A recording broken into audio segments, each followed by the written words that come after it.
Hello and welcome to the fourth part of my video series about the DashCam 70Mi. As you can see, I've parked the car in the middle of nowhere. In this video, I want to test a few functions with you, starting with locating the car. I want to see how remote access to the camera works and how the alert system functions if, for example, someone tampers with the car. Today, I want to take another look at the video footage and possibly the image quality of this camera with you. Let's start with the location tracking. As you can see, I've left the car and the camera is in the parking position.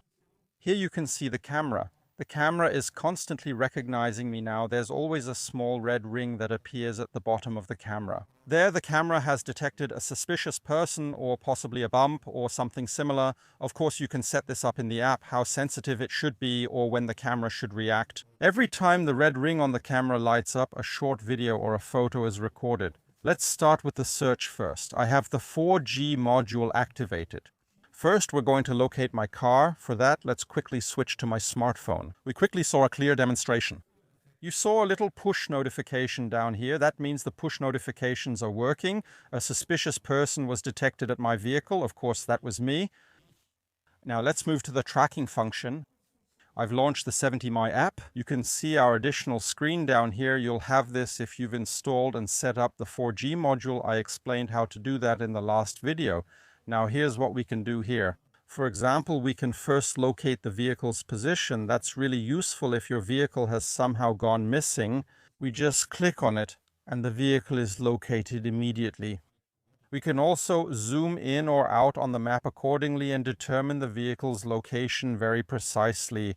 And here it's really accurate to the meter. This way you can always find your vehicle again even if something worse has happened. For example, if it was stolen or something similar, can you access it here? Then of course we have the next function. You've already seen this several times. Let's go into the alarm center and here you have a kind of journal. We just had another alert. And here we can see that some strange person with a camera in their hand is constantly sneaking around my car. Of course, that's me. We can take a look at this. You can see how I'm recording my video here, and of course the camera is following me. The nice thing is, when the camera has seen a suspicious person, it does a panoramic sweep and also records the opposite side again. This way, we can see everything that happened around the car and have a short video of this suspicious person who keeps filming into my car. Of course, we also have the option to access the camera remotely using the 4G module. I already demonstrated it in the last video. Let's try it out here. We're in the middle of nowhere. How do we access the camera remotely from here? It takes a few seconds and then we're on the camera. The nice thing is we can also access the rear camera here. I'll try that out now.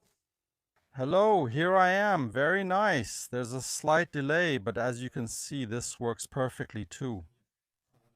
We can switch back to the front camera. It should currently be pointing to the side here. Again, there's a bit of a delay. Hello, here I am. Of course, you can now take videos, photos, and so on here, but I don't think I need to explain that in detail to anyone. We'll exit out of here again. Then we have another nice additional option. We can also monitor the battery remotely, but it should be fully charged again now since I just drove again. We currently have 14.2 volts, so everything is fine. Nevertheless, I also installed the additional battery, and you've already seen the image quality here during the live monitoring. And now let's take a look at the recordings I made with the camera. Let's take a closer look at that. Let's start by taking a look together at the video quality of the camera. For example, if I use this camera for a small video recording, if I were to film myself here in this car, then the video and audio would be like this. Next, let's take a look at the front camera in normal daylight. That means we're just driving normally on a road. Let's pause the video here for a moment and zoom in on some text. We can see that the text is very easy to read here, so this would also work very well with license plates. As you can see, there are a few dirt spots in the image, but that's just my windshield. Driving here in summer, insects always get on it. Now let's move on to the rear view camera. Important. The rear view camera operates in full high definition. You should be able to see the difference very clearly here. Same thing at night. This shows the rear view camera in a normal nighttime setting. That means we're in an urban area. We need some lighting for the rear view camera, but overall everything is still clearly visible. But if we zoom in on some text here, it's probably not enough to read a license plate from a greater distance, maybe if it's really close to you. The same situation here again with the front camera, same place, just recorded with the front camera, and here we can pause for a moment as well. Zooming in on some text, the text is a bit easier to read because the front camera has a much higher resolution. That might also be enough to read a car's license plate at night. If you happen to record a hit and run or something similar, that should be enough to identify the person.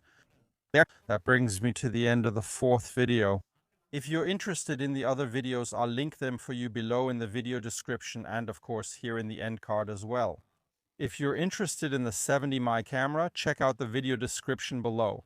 There I'll link you to the sources for the camera and accordingly to the accessories as well. If I was able to help you, I'd really appreciate a thumbs up. If you want to watch more of my videos, no problem. Just subscribe to my channel because subscribing on YouTube is of course free. Goodbye, see you next time. Mark on YouTube.